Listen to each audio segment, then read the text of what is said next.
हमारे साथ बातचीत करने के लिए हैं अफजल अंसारी, जो कि समाजवादी पार्टी से सांसद भी हैं। सर, आपके हाथों में एक पोस्टर है, एक बार पोस्टर हम अपने दर्शकों को दिखाना चाहेंगे। इलेक्शन ओमी सिंह, ये जो पोस्टर आपको नजर आ रहा होगा, ये प्रदर्शन चल रहा है, विरोध प्रदर्शन चल रहा है इलेक्शन कमीशन के खिलाफ।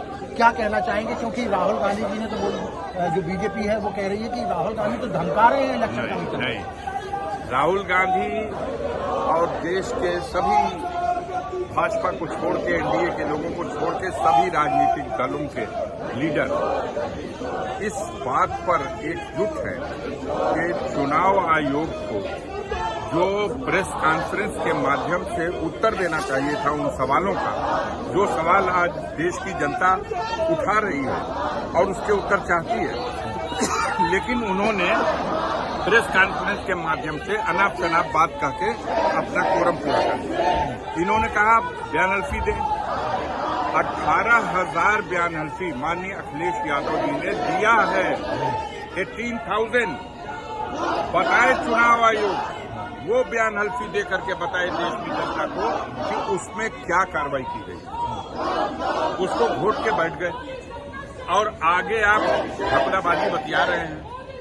देखिए, इस देश में जो एक कानून बन गया, जब माननीय सर्वोच्च न्यायालय ने एक आदेश दिया था कि लोकतंत्र की व्यवस्था को निष्पक्ष चलाए रखने के लिए आवश्यक है कि निर्वाचन आयुक्तों की नियुक्तियां निष्पक्ष हों, और इसके लिए एक आदेश पास हुआ कि एक देश का प्रधानमंत्री और एक प्रतिपक्ष का नेता और एक माननीय सर्वोच्च न्यायालय का जो मुख्य न्यायाधीश है, ये तीनों लोग बैठ के देश में जो योग्य हैं अधिकारी, उनमें से छांट करके ये 3 भारत के निर्वाचन आयुक्तों की नियुक्ति करें, और यही प्रक्रिया रहे। आनन फानन में लोकसभा का सत्र बुला करके मोदी जी की सरकार ने उस आदेश को दरकिनार कर दिया और एक नया कानून बना दिया। इस कानून में ही बेईमानी के सारे दरवाजे खोल दिए। उन्होंने ये कानून बना दिया कि अब देश का प्रधानमंत्री और उन्हीं के द्वारा नियुक्त एक और उनके मंत्रिपरिषद का मंत्री और एक प्रतिपक्ष के नेता, 3 लोग बैठ करके निर्वाचन आयुक्त की नियुक्ति करेंगे। और इसमें सुप्रीम कोर्ट के चीफ जस्टिस को होने वाली जो बात थी उसको हटा दिया।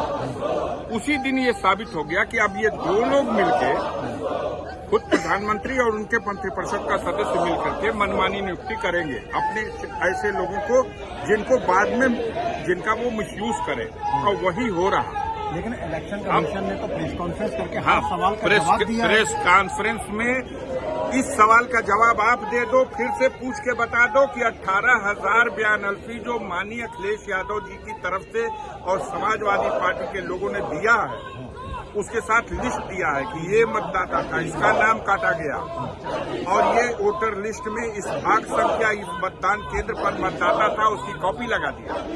उसमें तुमने किसके खिलाफ कार्रवाई की? अगर कार्रवाई नहीं किया तो गुनाहों को पर्दा डालने की आपने कोशिश की।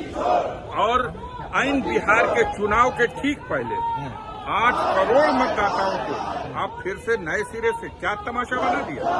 महाराष्ट्र के चुनाव से ठीक पहले 60 लाख नए मतदाता जोड़ दिया, मतदान को बेईमानी से प्रभावित किया। और बिहार के चुनाव में हालत खराब है, जनता फैसला ले चुकी है, इनको गद्दी से हटाने के लिए तो ये नई विधि अपनाई गई।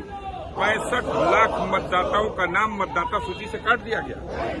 आज पूरा बिहार की जनता ही आंदोलित नहीं है, पूरे देश में आज जनता इस बात पर अवाक है कि बचेगा कैसे लोकतंत्र। ये लोग संविधान के पीछे पड़े हुए हैं, ये लोग लोकतंत्र की व्यवस्था के पीछे पड़े हुए हैं, और संवैधानिक गरिमा वाली संस्थाओं को मनमाना अपना औजार समझ करके इस्तेमाल कर रहे हैं।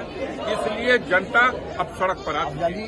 एक अंतिम सवाल जानना चाहता हूँ। प्रधानमंत्री की अभी संसदीय दल की बैठक हुई, उसमें उन्होंने इंडस वाटर ट्रीटी का जिक्र करते हुए कहा कि ये इंडस वाटर ट्रीटी जो था वो नेहरू जी की गलती थी। उन्होंने अपने कैबिनेट से और तमाम नेताओं से कंसल्ट नहीं किया और सारा पानी पाकिस्तान को दे दिया। हाँ, ठीक है, तो नेहरू जी के खिलाफ मुकदमा कायम करा दें, उनकी यहाँ नेहरू जी जहां मिले उनके यहाँ सम्मन तामील करा के ईडी का छापा डलवा दें। ये कोई बात होती है?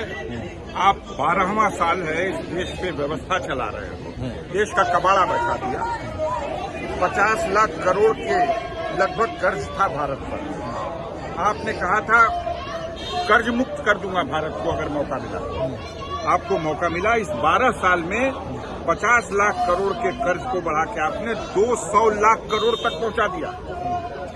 भारत का हर नागरिक इस बोझ से दबा हुआ है। आज महंगाई, बेरोजगारी, भ्रष्टाचार तो ऐसा है जिसका कीर्तिमान हिंदुस्तान पूरे दुनिया में नंबर 1 पर हो जाएगा। लूट लूट लूट, महालूट। और आपको बस किसी तरीके तो से आप लोग प्रदर्शन करते रहेंगे इलेक्शन कमीशन के खिलाफ? ये प्रदर्शन नहीं, ये देश की जनता आज जाग चुकी है। इस प्रदर्शन का ही नतीजा है कि आज देश के कोने कोने में आने दीजिए। बिहार का रिजल्ट देखिएगा, सफाया हो जाएगा। इनको इनकी औकात का पता बिहार की जनता के इस फैसले से हो जाए। बिल्कुल। तो हमारे साथ बातचीत करने के लिए यहाँ पर अफजाल अंसारी थे और सीधे तौर पर आप यहाँ पर देख सकते हैं कि किस तरीके से यहाँ पर विपक्ष की तरफ से प्रदर्शन जो है लगातार किया जा रहा है। मकर द्वार के बाहर इस तरीके से प्रदर्शन आपको देखने को मिल जाएगा यहाँ पर। और ये पीछे की तस्वीर है, हम अपने दर्शकों को दिखाना चाहते हैं कि किस तरीके से यहाँ पर जो है प्रदर्शन चल रहा है।